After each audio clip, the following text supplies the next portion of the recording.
السلام علیکم ورحمۃ اللہ تعالی وبرکاتہ.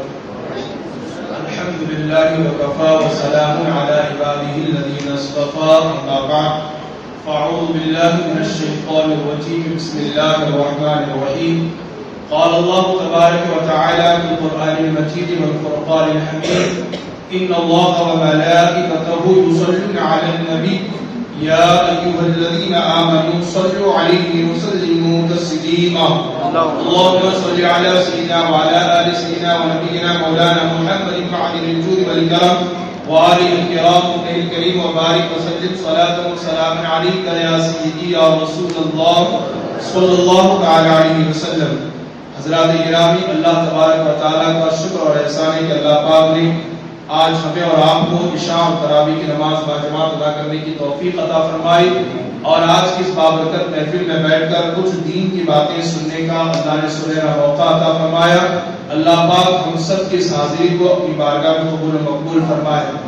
آج کے درس قرآن کی خصوصیت یہ ہے کہ پہلے دن جب ہم نے درس قرآن کا آغاز کیا تھا ماہ رمضان میں، اللہ کی حمد، اللہ کی تعریف سے شروع کیا تھا، اور آج انشاءاللہ ہمارا درس قرآن کا اختتام ہوگا شان مصطفیٰ صلی اللہ علیہ وسلم پر، عظمت رسول صلی اللہ علیہ وسلم پر. حضرات گرامی، تمام نبیوں میں، تمام رسولوں میں ہمارے آقا صلی اللہ علیہ وسلم وہ عظیم الشان پیغمبر ہیں، وہ عظیم الشان نبی ہیں، وہ عظیم الشان رسول ہیں کہ عہد نبوت میں، عہد رسالت میں میرے نبی پاک صلی اللہ علیہ وسلم کے زمانے میں جب جس گستاخ نے، کافر نے میرے نبی کی شان میں توہین کی یا گستاخی کی ہے یا میرے نبی کو برا بھلا کہنے کی اس نے کوشش کی ہے، تو ان کی طرف سے ان کا جواب دنیا کے کسی انسان میں نہیں بلکہ اللہ رب العالمین نے عطا فرمایا. میں ایک دو مثالیں آپ کی سماعتوں کے حوالے کروں گا. قرآن مقدس میں کل 114 سورتیں ہیں اور کل 30 پارے ہیں. جو 30واں پارہ ہے اس کے اندر کئی سورتیں ہیں. ان سورتوں میں ایک سورہ ہے سورۃ الضحیٰ، والضحیٰ کا سورہ جسے ہم کہتے ہیں. یہ جو والضحیٰ کا سورہ ہے، میں اس کی تلاوت کرتا ہوں، اس کا ترجمہ پڑھتا ہوں، پھر اس کا شان نزول، پس منظر، یہ آیت، یہ سورت کیوں اتری ہے وہ میں آپ کو بتاتا ہوں، جس سے آپ کو بخوبی اندازہ ہو جائے گا کہ اللہ تبارک و تعالیٰ کی نگاہ قدرت میں ہمارے آقا صلی اللہ علیہ وسلم کا مقام کتنا عرف و اعلیٰ، کتنا بلند و بالا ہے. چنانچہ دیکھیں اللہ ارشاد فرماتا ہے وَالضُّحَىٰ وَاللَّيْلِ إِذَا سَجَىٰ، چڑھتے دن کے وقت کی قسم اور رات کی جب وہ ڈھانپ دے. پھر آگے اللہ فرماتا ہے مَا وَدَّعَكَ رَبُّكَ وَمَا قَلَىٰ، اے محبوب تمہارے رب نے نہ تمہیں چھوڑا اور نہ ہی ناپسند کیا. وَالْآخِرَةُ خَيْرٌ لَكَ مِنَ الْأُولَىٰ، اے محبوب بے شک تمہارے لیے ہر پچھلی گھڑی پہلی سے بہتر ہے. پھر اللہ فرماتا ہے وَلَسَوْفَ يُؤْتِيكَ رَبُّكَ فَتَرْضَىٰ، بے شک قریب ہے کہ تمہارا رب تمہیں اتنا دے گا کہ تم راضی ہو جاؤ گے. پھر آگے اللہ ارشاد فرماتا ہے أَلَمْ يَجِدْكَ يَتِيمًا فَآوَىٰ، کیا اس نے تمہیں یتیم نہ پایا پھر جگہ دی. وَوَجَدَكَ ضَالًّا فَهَدَىٰ، اور اس نے تمہیں اپنی محبت میں خود رفتہ پایا تو اپنی طرف راہ دی. وَوَجَدَكَ عَائِلًا فَأَغْنَىٰ، اور تمہیں حاجت مند پایا پھر غنی کر دیا. فَأَمَّا الْيَتِيمَ فَلَا تَقْهَرْ، تو یتیم پر دباؤ نہ ڈالو. پھر اللہ فرماتا ہے وَأَمَّا السَّائِلَ فَلَا تَنْهَرْ، اور مانگتے کو نہ جھڑکو. وَأَمَّا بِنِعْمَةِ رَبِّكَ فَحَدِّثْ، اور اپنے رب کی نعمت کا خوب خوب چرچا کرو. اس میں اللہ پاک نے کئی باتیں اپنے نبی سے ارشاد فرمائی. اب اس کا شان نزول کیا ہے، پس منظر کیا ہے، واقعہ کیا ہے، اس سورت کے نازل ہونے کا سبب کیا ہے، اسے سماعت فرمائے، آپ کا ایمان تر و تازہ ہو جائے گا. بات دراصل یہ ہے اللہ کے نبی، ہم سب کے آقا جناب محمد رسول اللہ صلی اللہ علیہ وسلم کی بارگاہ میں بلبل سدرا، روح الامین، سید الملائکہ حضرت جبرائیل امین علیہ السلام بار بار وہی لایا کرتے تھے اور بار بار حاضری دیا کرتے تھے. کسی وجہ کی بنیاد پر کچھ ہفتوں کے لیے یا کچھ مہینوں کے لیے ان کے آنے کا سلسلہ رک گیا. جبرائیل وہی لے کر کے نہ آئے، جبرائیل حضور کی بارگاہ اقدس میں حاضر نہ ہو سکے. جب کافروں کو یہ بات پتہ چلی، معلوم پڑا، تو ان لوگوں نے حضور کے بارے میں معاذ اللہ یہ طعنہ دینا شروع کیا، وَدَّعَا رَبُّ مُحَمَّدٍ مُحَمَّدًا معاذ اللہ، کہ استغفر اللہ محمد کے رب نے محمد کو چھوڑ دیا ہے۔ کیا کہنا شروع کیا؟ محمد کے رب نے محمد کو چھوڑ دیا، تبھی تو اب جبرائیل نہیں آتے، تبھی تو اب بلبل سدرا نہیں آتے۔ اتنا کہنا تھا کہ اللہ کے رسول صلی اللہ علیہ وسلم بے چین و بے قرار ہوئے، ادھر آقا کا بے چین بے قرار مضطرب ہونا تھا، اللہ پاک نے ادھر آیت نہیں بلکہ پوری سورت ہی نازل فرما دی اور ارشاد فرمایا والضحیٰ، محبوب آپ کے چہرے والضحیٰ کی قسم، سبحان اللہ، واللیل اذا سجا، محبوب آپ کے زلفے واللیل کی قسم، ما ودعک ربک وما قلی، محبوب یہ مکہ والے کہتے ہیں کہ آپ کے رب نے آپ کو چھوڑا ہے، لیکن آپ کا رب کہتا ہے کہ آپ کے رب نے آپ کو بالکل نہیں چھوڑا، اور چھوڑنے کی بات نہیں ہے بلکہ وللآخرۃ خیر لک من الاولی، میرے محبوب آپ کے آنے والی ہر گھڑی پچھلے گھڑی سے بہتر ہے، آپ کے آنے والی ہر گھڑی پچھلے گھڑی سے بہتر ہے۔ پھر اللہ تبارک و تعالیٰ اپنے نبی کی شان اور انہیں خوش کرتے ہوئے ارشاد فرماتا ہے محبوب آپ فکر نہ کریں، غم نہ کریں، وَلَسَوْفَ يُؤْتِيكَ رَبُّكَ فَتَرْضَىٰ، اور آپ کا رب آپ کو عنقریب اتنا عطا کرے گا، اتنا نوازے گا اور اتنا دے گا کہ آپ اپنے رب سے خوش اور راضی ہو جائیں گے۔ اب اس آیت پر میں تھوڑا رک کر کے آپ سے عرض کروں، اگر ہم اور آپ عالم تصور میں جا کر حضور سے عرض کریں یا رسول اللہ آپ اللہ سے کب راضی ہوں گے، آپ اللہ سے کب خوش ہوں گے، تو ہمیں اور آپ کو بارگاہ رسول سے جواب ملے گا میں اللہ سے اس وقت راضی اور خوش ہو جاؤں گا جب میری ساری امت کو جنت کا پروانہ مل جائے اور دوزخ سے نجات مل جائے۔ آپ دیکھیں ایک مرتبہ اللہ کے رسول صلی اللہ علیہ وسلم ہمیشہ یہ دعا کرتے تھے اپنے اللہ کی بارگاہ میں، ان تعذبهم فانهم عبادك وان تغفر لهم فانك انت العزیز الحکیم۔ اللہ کی بارگاہ میں حضور کھڑے ہو کر کے رات بھر کہتے اللہ اگر تو انہیں عذاب دے تو وہ تیرے بندے ہیں، میرے مولا ان بندوں کو تو اگر عذاب گرفتار کرے عذاب دے تب تو یہ تیرے بندے ہیں، اور اگر تو انہیں معاف کر دے تو بے شک بہت ہی معاف کرنے والا، غلبے والا اور حکمت والا ہے۔ ایک مرتبہ ایسا ہوا کہ حضور صلی اللہ علیہ وسلم رات بھر روتے رہے، رات بھر روتے رہے، اللہ تبارک و تعالیٰ سب کچھ جانتا ہے، پھر بھی جبرائیل سے فرمایا جبرائیل جاؤ میرے نبی کی بارگاہ میں اور جا کر کہو کہ رونے کا سبب کیا ہے، رونے کی وجہ کیا ہے، کیوں روتے ہیں؟ تو بلبل سدرا آئے اور آ کر کے کہا یا رسول اللہ رب آپ سے پوچھتا ہے کہ آپ کیوں روتے ہیں، کس چیز نے آپ کو اذیت اور تکلیف پہنچائی ہے؟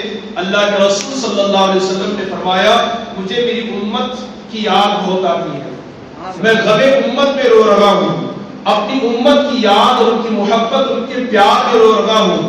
اللہ اکبر کبیرہ، مجھے میری امت کے حوالے سے بڑی فکر ہے قیامت کے دن ان کے ساتھ کیا ہوگا۔ اللہ اکبر۔ حضرت جبرائیل علیہ السلام بارگاہ رب العالمین میں حاضر ہوتے اور عرض کرتے ہیں اللہ تیرے محبوب تیرے بندوں اور اپنی امت کو یاد کر کے رو رہے ہیں، انہیں آخرت کی فکر ہے، بندوں کی بڑی فکر ہے تیرے اور اپنی امت اور غلاموں کی بڑی فکر ہے۔ اللہ اوپر اب سنیے رب نے کیا فرمایا، اللہ نے ارشاد فرمایا اے جبرائیل پھر جاؤ اور میرے حبیب سے کہو کہ ہم آپ کو آپ کی امت کے بارے میں عنقریب راضی کر دیں گے، یعنی آپ کو امت کے حوالے سے ہم خوش اور راضی کر دیں گے، آپ امت کے حوالے سے جو مانگیں گے جو کہیں گے ہے نا، جس چیز کا سوال کریں گے ہم پورا کر دیں گے، بلکہ امت کے حوالے سے راضی کر دیں گے۔ تو تب اللہ کے نبی نے حضرت جبرائیل سے فرمایا تو میں اللہ سے قیامت کے دن اس وقت تک راضی نہیں ہوں گا جب تک میرا ایک بھی امتی جہنم میں ہوگا۔ ایک بھی امتی، الفاظ کیا سنیے، اور آپ کے قلب مبارک آپ کی امت کے بارے میں ہم قریب راضی کر دیں گے اور آپ کے قلب مبارک کو رنجیدہ نہ ہونے دیں گے۔ ابو البرکات عبداللہ بن احمد نصفی فرماتے ہیں جب یہ آیت نازل ہوئی تو حضور صلی اللہ علیہ وسلم نے ارشاد فرمایا جب تک میرا ایک بھی امتی دوزخ میں رہے گا میں راضی نہیں ہوں گا، یعنی جب تک اسے نکال نہ دوں جہنم سے تب تک میں اللہ سے راضی نہ ہوں۔ کیا پیار ہے، کیا محبت کا انداز ہے، خدا کی پوری کائنات اللہ کی رضا چاہتی ہے، مگر اللہ ہے کہ اپنے محبوب کی رضا چاہتا ہے۔ اسی لیے تو شاعر کہتا ہے نا، خدا کی رضا چاہتے ہیں دو عالم جو ہے نا، یہ عالم اور وہ عالم، خدا کی رضا چاہتے ہیں دو عالم اور خدا چاہتا ہے رضائے محمد صلی اللہ علیہ وسلم۔ یعنی اللہ یہ چاہتا ہے کہ میرا محبوب راضی ہو جائے، اور محبوب راضی کب ہوگا؟ جب سارے غلاموں کو جنت مل جائے اور دوزخ سے نجات مل جائے۔ مسلمانوں سوچئے کتنا پیار ہے، کتنی محبت ہے ہم گنہگاروں سے ہمارے پیارے آقا صلی اللہ علیہ وسلم کو، تو ہمیں بھی چاہیے کہ ہم ان کی سنت اور شریعت کا خیال رکھیں۔ تو یہ پہلی جگہ ہے جہاں پر اللہ پاک نے نبی کی طرف سے نبی کے دشمنوں کو جواب دیا ہے اور کہا مکہ والو تم کہتے ہو کہ رب نے نبی کو چھوڑا، لیکن رب کہتا ہے کہ رب نے اپنے نبی کو نہیں چھوڑا بلکہ بہت نوازا ہے۔ کیا نوازا ہے؟ ایک اور میں، ویسے تو قرآن میں اس کی بہت ساری مثالیں ہیں، سورہ کوثر ہے، سورہ نون ہے، اس کے لیے کافی وقت درکار ہے۔ ایک اور آخری بات پیش کر کے اپنی گفتگو ختم کر دوں۔ اسی پارے میں ایک اور سورت ہے سورہ لہب۔ کون سی؟ سورہ لہب، اسے ہم کہتے ہیں تبت یدا والی سورہ، ٹھیک ہے؟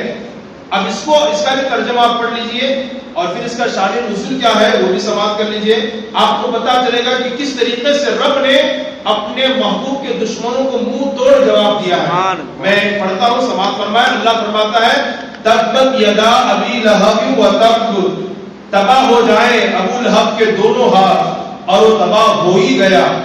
ما اغنى عنه ماله وما کسب، اس سے کچھ کام نہ آیا اس کا مال اور نہ جو کمایا۔ سیصلی نارا ذات لہب، اب دھستا ہے لپیٹ مارتی آگ میں وہ۔ وامرأته حمالة الحطب، وہ اور اس کی ہے نا بیوی لکڑیوں کا گھٹا اٹھانے والی ہے۔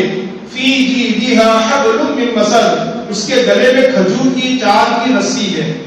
اب یہ آیت، یہ سورہ کیوں نازل ہوئی، اس کا پس منظر کیا ہے تو سنیے۔ اللہ کے رسول صلی اللہ علیہ وسلم کی ولادت کہاں ہوئی؟ مکہ شریف میں ہوئی۔ 40 سال تک مکہ والوں کے سامنے نبی نے اپنا کردار پیش کیا، اپنا کیریکٹر پیش کیا، اپنی زندگی کے صبح و شام کے لمحات پیش کیے۔ سارے مکہ والے جب اس بات پر متفق ہو گئے کہ ساری دنیا دھوکہ دے سکتی ہے، محمد بن عبداللہ دھوکہ نہیں دے سکتے، سارے مکہ والے جب اس بات پر اکٹھا ہو گئے، جمع ہو گئے کہ سارے لوگ امانت میں خیانت کر سکتے ہیں، حتیٰ کہ ہماری اپنی اولاد امانت میں خیانت کر سکتی ہے، مگر عبداللہ کی نور نظر، عبداللہ کے لخت جگر، آمینہ کے آنکھوں کی ٹھنڈک، محمد بن عبداللہ یہ امانت میں خیانت نہیں کر سکتے۔ یہ بڑے سچے ہیں اور بڑے وعدے کو پورا کرنے والے ہیں۔ 40 سال کے بعد اللہ کے نبی نے تمام مکہ والوں کو جمع کر کے فرمایا، لوگو جب تم مجھ پر اتنا یقین کرتے ہو کہ میں کبھی جھوٹ نہیں کہتا، امانت میں خیانت نہیں کرتا، کبھی کسی کو دھوکہ نہیں دیتا، آج ایک سب سے بڑی سچی بات میں تم تک پہنچاتا ہوں، اسے قبول کر لو۔ مکہ والوں نے کہا محمد کہو کیا کہتے ہو؟ اللہ کے نبی نے فرمایا وہ یہ ہے لا الہ الا اللہ محمد رسول اللہ، کہ اللہ کے سوا کوئی معبود نہیں ہے اور میں محمد اللہ کا آخری رسول ہوں۔ اللہ کے نبی نے جیسے ہی کلمہ طیبہ کا نعرہ بلند کیا، آپ نے دین کی طرف لوگوں کو بلایا، سارے مکہ والے پلٹ گئے۔ سارے مکہ والے جب کہا کہ میں اللہ کا رسول ہوں تو پلٹ گئے۔ پلٹنے والوں میں عبد المطلب کا بیٹا، حضور صلی اللہ علیہ وسلم کا چچا ابو لہب، جس کا اصلی نام عبد العزیٰ ہے۔ کیا ہے؟ عبد العزیٰ ہے۔ اس کو ابو لہب کیوں کہتے ہیں؟ یہ بڑا شکیل، بڑا خوبصورت تھا، اس لیے اس کی کنیت ابو لہب ہوئی اور اسی نام سے وہ مشہور بھی ہوا۔ یہ عبد المطلب کا بیٹا ہے اور ہمارے نبی کا چچا ہے۔ یہ بھی پلٹا پلٹنے والوں میں، لیکن پلٹتے پلٹتے اس نے حضور کو گندی گالی دی تھی، بہت برا کہا۔ سب سے پہلا یہ شخص ہے جس نے حضور کی توہین کی اور حضور کو گالی دیا۔ کیا کہا اس نے؟ تبت لک یا محمد معاذ اللہ، اے محمد صلی اللہ علیہ وسلم تیرے ہاتھ تباہ ہو جائے۔ کیا تو نے اسی لیے بلایا تھا ہم سب کو، اسی لیے اکٹھا اور جمع کیا تھا ہم سب کو؟ تیرے ہاتھ برباد ہو جائے، معاذ اللہ رب العالمین۔ تو جیسے اس نے حضور کو اس طرح گستاخی کی اور حضور کے شان میں توہین کی، حضور کا دل رنجیدہ ہوا، بے چین ہوئے۔ حضور نے تو کچھ نہیں فرمایا، کوئی جواب نہیں دیا، لیکن ان کی طرف سے جواب ان کے رب نے عطا فرمایا. اور پھر کیا آیت نہیں بلکہ سورت نازل فرمائی. اللہ ارشاد فرماتا ہے تبت یدا ابی لہب. محبوب یہ ابو لہب کہتا ہے کہ آپ کے ہاتھ تباہ ہو. اس کے کہنے سے کچھ نہیں ہوتا، لیکن آپ کا رب کہتا ہے تبت یدا ابی لہب، ابو لہب کے دونوں ہاتھ تباہ ہو. ابو لہب کے دونوں ہاتھ تباہ ہو. اور یدا، ید کی جمع ہے یدا جو ہے نا، یہ دونوں ہاتھ سے مراد مفسرین نے لکھا ہے اس کا پورا وجود تباہ ہو. اور پھر اللہ نے فرمایا وَتَبْ، اور وہ تباہ ہو بھی گیا. تباہ ہو بھی گیا. کیسے تباہ ہوا جانتے ہیں آپ؟ کیسے تباہ ہوا؟ مفسرین نے لکھا ہے کیسے تباہ ہوا کہ جنگ بدر کے بعد، جو جنگ بدر ہوئی تھی نا، اس کے ایک ہفتے کے بعد ایک کالے دانے کی بیماری میں وہ گرفتار ہوا. ایک سنگین بیماری، مہلک بیماری، خطرناک بیماری. اور وہ بیماری متعدی بیماری تھی، پھیلنے والی. جیسے یہ کرونا کے حوالے سے پریشان تھا نا، ایک سے دوسرے کو، دوسرے سے تیسرے کو لگتی بول کر کے. اس زمانے میں کالے دانے کی بیماری تھی جو متعدی تھی، پھیلنے والی. اس بیماری میں اللہ نے گرفتار کر دیا. کوئی اس کے قریب نہیں جاتا، نہ بیوی، نہ بچے، نہ دوست، نہ رشتہ دار. اور ہم نے اپنے زمانے میں دیکھا ہے، دیکھا ہم نے، جب کوئی قریب نہیں گیا تو اپنوں نے لے جا کر کے دفنایا. بیوی چھونے تیار نہیں، ماں چھونے تیار نہیں. ایسی اس دور میں ایک بیماری تھی کہ کوئی قریب نہیں جاتا. جب کالے دانے کی بیماری میں ابو لہب گرفتار ہوا نا، تو 3 دن تک بستر پر تڑپ تڑپ کر کے مر گیا. اور 3 دن تک اس کی لاش پڑی رہی. اور بدبو اتنی خطرناک پھیلی کہ بعض ہفتہ اس کے بیٹوں نے مزدوروں کو پیسہ دے کر اس کی لاش کو اٹھوایا اور ایک بہت بڑا گڑھا کھود کر اس میں پھینک کر بڑے بڑے پتھر ڈال کر کے اس کو دفنا دیا. اللہ نے کیا فرمایا؟ محبوب یہ کہتا ہے کہ ہاتھ کے ہاتھ دبا دو؟ نہیں، اس کے کہنے سے کچھ نہیں ہوگا. رب اپنے محبوب کی شان کیسے بیان کرنا دیکھیے. کیا شان مصطفیٰ ہے، کیا عظمت مصطفیٰ ہے. آج اگر مرید بے چین ہو جائے تسلی پیر دیتا ہے، شاگرد بے چین ہو جائے تسلی استاد دیتا ہے، بچے بے چین ہو جائے تسلی ماں باپ دیتے ہیں، بیوی بے چین ہو جائے تسلی شوہر دیتا ہے. یا رسول اللہ آپ کی عظمتوں کو سلام، آپ کی عظمتوں پہ غلام ربانی قربان. بے چین آپ ہو رہے ہیں، تسلی مولا عطا کرنا.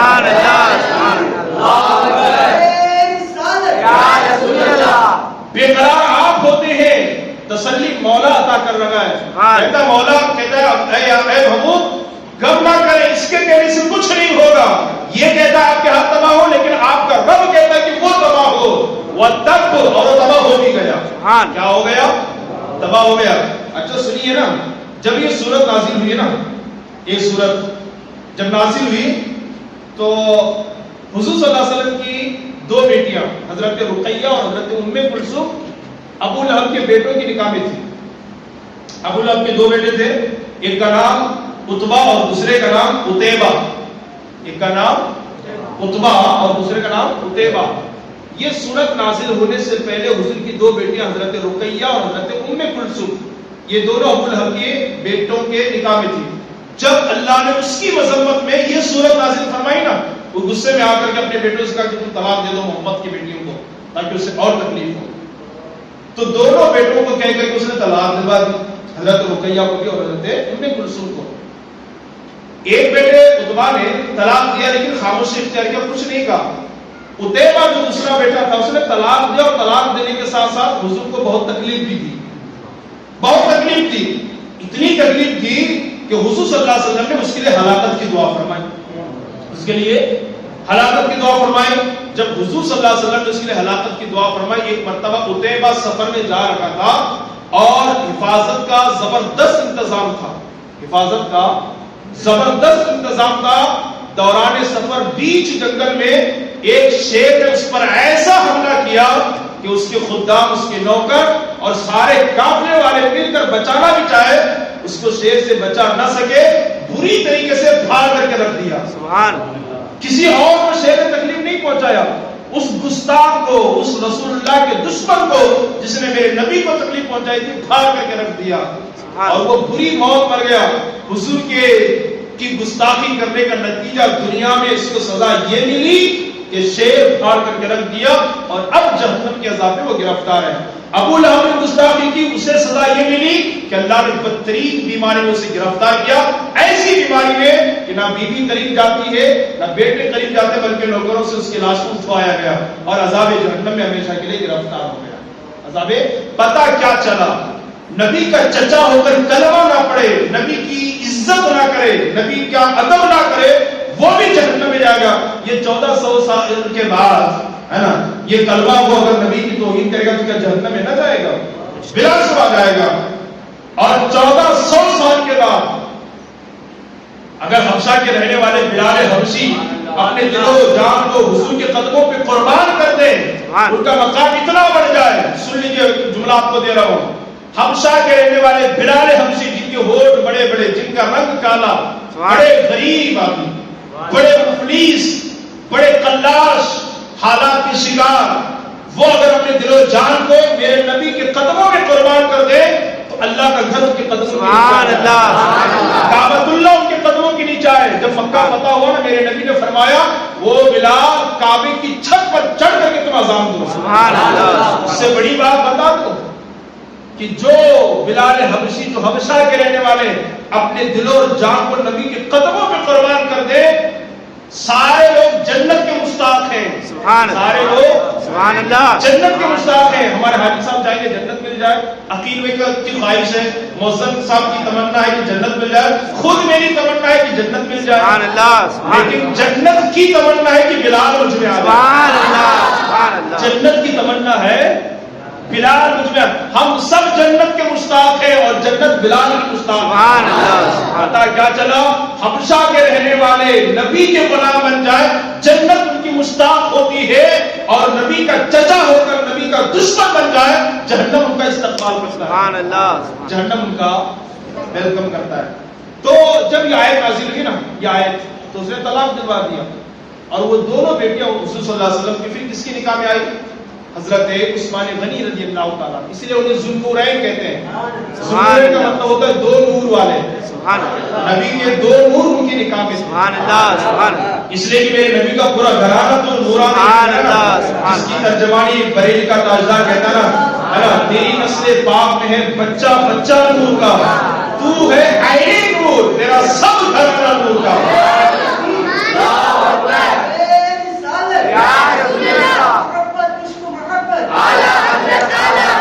تیرا سب گھرانہ نور کا۔ تو نبی کے دو نور حضرت عثمان غنی کے پاس، اس لیے انہیں ذوالنورین کہتے ہیں، دو نور والے، دو نور۔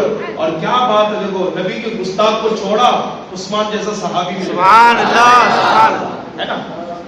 ایک بات میں آپ کو بتاؤں، آپ دیکھیں پریکٹیکل کر کے دیکھیں، بروں کو چھوڑو اچھے آپ کو ملیں گے، آپ گستاخوں کو چھوڑو اللہ والے آپ کو ملیں گے۔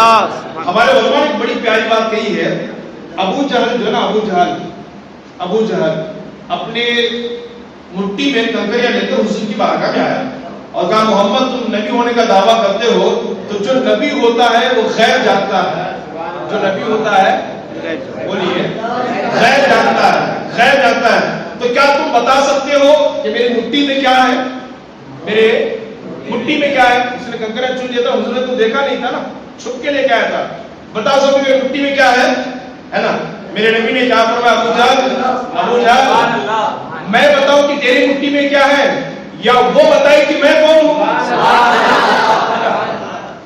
میں بتاؤں کہ تیری مٹھی میں کیا ہے، یا جو تیری مٹھی میں وہ بتائے کہ میں کون ہوں؟ ابو جہل نے کہا یہ تو اور بھی بڑی بات ہوگی، کنکر تو بولتا نہیں ہے نا، لیکن اس جاہل کو کیا معلوم تھا کہ میرے نبی کی حکومت ہر چیز پر چلتی ہے، ہر چیز پر چلتی ہے۔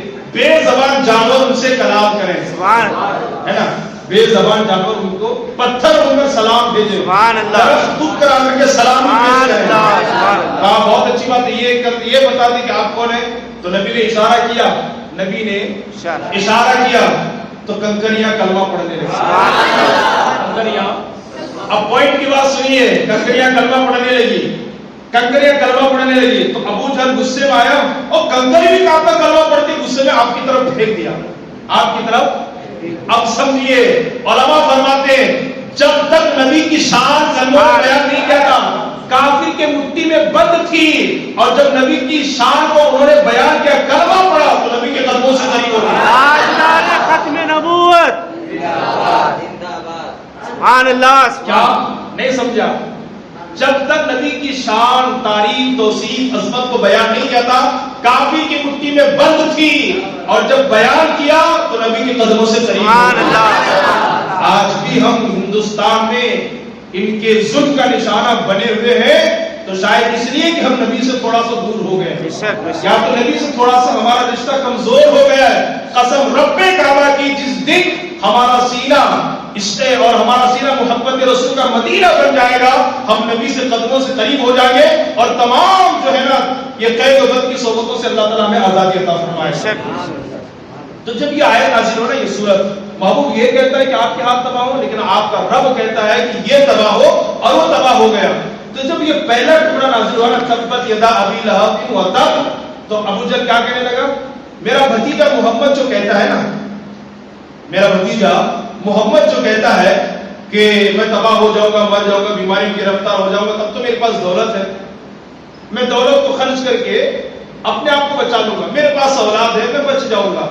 ٹھیک ہے، آج بھی کچھ لوگوں کو اس چیز کا نشہ ہوتا ہے، لیکن رب نے کیا فرمایا؟ جب اللہ کی پکڑ آئی، اللہ کی گرفت آئی، اور اللہ نے بیماری میں جب گرفتار کیا، تو رب کہتا ہے ما اغنى عنہ مالہ وما کسب، نہ ہی اس کے مالوں سے کوئی فائدہ پہنچایا، نہ ہی اس کی کمائیوں سے کوئی فائدہ پہنچایا۔ بیماری آ گئی تھی، ابھی لاک ڈاؤن میں بہت سارے لوگ مر گئے نا، کس کو کس کی دولت نے بچایا، کس کو کس کی کمائی نے بچایا، کس کو کس کے بچوں نے بچایا؟ سن لو، جب اللہ کا بلاوا، اللہ کی پکڑ، اللہ کی گرفت، اللہ کا غضب آتا ہے، کون بیٹا، کون بیوی، کون بھائی، کون باپ، کون کیا، کوئی نہیں بتا سکتا، بے شک کوئی نہیں بتا سکتا۔ اللہ نے اس کا رد فرمایا، رد برید فرمایا۔ جب ہماری پکڑ آئی، نہ اس کو اس کے مال نے بچایا، نہ دولت نے، نہ کمائی نے، نہ اولاد نے۔ یہاں تک تو ابو لہب کی بات ہوگی، آگے اللہ تعالیٰ نے اس کی بیوی کی بھی مذمت کی ہے۔ اس کی بیوی کون تھی جانتے ہیں آپ؟ اس کی بیوی ہے ام جمیل بنت حرب بن امیہ، ابو سفیان کی بہن، ابو سفیان کی بہن۔ اللہ اس کی بیوی کے بارے میں بھی یہاں پر اللہ نے مذمت کی ہے۔ یہ دونوں اتنے کٹر دشمن تھے نا میرے نبی کے۔ حضور صلی اللہ علیہ وسلم کہیں جاتے نا، تبلیغ کرتے اللہ کو مانو، تو بیچ میں آ کر خلل پیدا کرتے، تم جاؤ جاؤ جاؤ، تم چلے جاؤ، یہ دیوانہ کچھ بھی کہتے رہتا ہے، اس طرح ہی کرتے ہے نا۔ آج ہمارے ساتھ تو ایسا نہیں ہوتا ہے نا، لیکن نبی نے یہ سب کچھ برداشت کر کے دین کو ہم تک پہنچایا، دین کو ہم تک پہنچایا۔ آج اگر ہمیں کوئی کچھ بھی بول دے تو ہمارا سر گرم ہو جاتا ہے۔ کتنی تکلیفیں نبی نے برداشت کی۔ ام جمیل بنت حرب بن امیہ ابو سفیان کی بہن تھی، رسول کریم صلی اللہ علیہ وسلم سے اعلیٰ درجے کا یہ عداوت رکھتی تھی، بہت زیادہ حضور سے یہ کرتی تھی، اور بڑی دولت مند تھی اور بڑے گھرانے کی تھی، لیکن باوجود اس کے جنگل خود جاتی تھی، نوکرانیوں کی کمی نہیں تھی، خادموں کی کمی نہیں تھی، اس کے پاس دولت کی کمی نہیں تھی، لیکن بڑے گھرانے کے ہونے کے باوجود، بڑی دولت مند ہونے کے باوجود جنگل خود جاتی تھی، اور لکڑیوں کا جو گھٹا ہوتا نا، گٹری جس میں کانٹے ہوتے تھے، اس کو اٹھا کر اپنے سر پہ رکھ کر کے خود لاتی تھی، اور لا کر کے حضور کے گھر کے سامنے بچھو دیتی تھی۔ ہاں، تفسیر میں لکھا ہے حضور کا گھر ہے، گھر کے سامنے کانٹے مٹی میں اس طرح گاڑ دیتی تھی، تاکہ اچھا، اور پھر چھپ کر کے بیٹھ کے دیکھتی تھی تماشا کہ یہاں سے حضور کے صحابہ گزرے اور محمد گزرے تو انہیں کانٹے چبھے اور پھر انہیں درد ہو، اور ان کو بلکتا ہوا دیکھ کر مجھے خوشی ہو۔ کانٹے خود لاتی تھی، اور اس کے گلے میں ایک رسی تھی، اس میں وہ لٹکا کر کے لاتی تھی کانٹے، گلے میں ایک رسی تھی کھجور کی، یہاں اللہ فرماتا، اور اس کی بیوی لکڑیوں کا گھٹا اٹھانے والی ہے، اس کی بیوی لکڑیوں کا گھٹا اٹھانے والی ہے، اس کے گلے میں کھجور کی چھال کی رسی ہے، یہ کھجور کی چھال کی رسی باندھتی تھی، اور اس میں جو ہے نا وہ باندھ کر کے لاتی تھی، کانٹے لاتی تھی اور حضور کے گھر کے سامنے بچھا دیتی تھی۔ اور یہ کام وہ خود اس لیے کرتی تھی، وہ کام اوروں سے نہیں کرواتی تھی، خود اس لیے کرتی تھی کہ ایزا رسانی اس کو اتنی پیاری تھی کہ وہ اس کام میں کسی دوسرے سے مدد لینا بھی گوارا نہیں کرتی تھی۔ میں خود کروں اور میں خود تکلیف پہنچاؤں تاکہ مجھے بڑی خوشی ہو، لیکن دیکھیے نا جو اللہ کا دشمن ہوتا ہے نا اللہ تعالیٰ اسے دنیا میں مارتا کیسا ہے نا, کیسے اسے موت کے گھاٹ اتارتا ہے. ایک مرتبہ شدت کی گرمی ہے, وہ جنگل گئی کانٹے لانے کے لیے اور گلے میں جو رسی تھی اس میں لٹکا کر کے لا رہی تھی, تھک گئی وہ, ایک جگہ پر جا کر کے بیٹھ گئے کٹے پر. اللہ کے حکم سے فرشتہ آیا اور اللہ کے حکم سے اس فرشتے نے اس گٹری کو کھینچا تو وہ جو رسی تھی نا وہی رسی اس کے لیے پھندا بن گیا, پھانسی بن گئی. اور پھر وہ اتنا اس کو زبردست وہ رسی اس کے گلے میں اٹک گئی کہ اس کا دم گھٹ گھٹ کر کے وہ مر گئی, ہاتھ پیر مار مار کر کے وہ ہمیشہ کے لیے مر گئی. اس گستاخ خبیث نے دنیا میں بھی عذاب کا مزہ چکا اور آخرت میں بھی عذاب میں جائے گی. آخرت میں آگ کی زنجیریں اس کے گلے میں ہوگی اور جہنم کی لکڑیوں کا گھٹا اس کی پشت پر لدا ہوگا. ٹھیک ہے, تو دیکھیے میرے اور آپ کے نبی کی شان کیا ہے کہ اگر کسی نے ان کی گستاخی کی ہے, توہین کی ہے اور ان کو برا بلا کہا ہے عہد نبوت میں, تو جواب کسی دنیا نے نہیں بلکہ خالق ارض و سما نے, خالق دنیا نے جواب دیا ہے اور بتلا دیا لوگوں اللہ کے نبی کے دشمنوں کو جواب دینا یہ تمہارے رب کی سنت ہے. اب ایک جملہ لے کر کے جائیے, اللہ کے دشمنوں کو جواب دینا پیارے مصطفیٰ کی سنت ہے اور مصطفیٰ کے دشمنوں کو جواب دینا اللہ رب العالمین کی سنت ہے. اسی سنت کو لے کر چلے اور اسی سنت پر جیے اور اسی سنت پر بننے کی کوشش کریں. پھر سے دوہرا دو جملہ, اللہ کے دشمنوں کو جواب دینا کس کی سنت ہے؟ مصطفیٰ کی سنت ہے, اور مصطفیٰ کے دشمن کو جواب دینا اللہ کی سنت ہے. اللہ کی سنت پر بھی عمل کرے, مصطفیٰ پیارے کی سنت پر بھی عمل کرے, انشاءاللہ دنیا اور آخرت کامیابی سے ہمکنار ہو جائے گی. وما علینا الا البلاغ. السلام علیکم.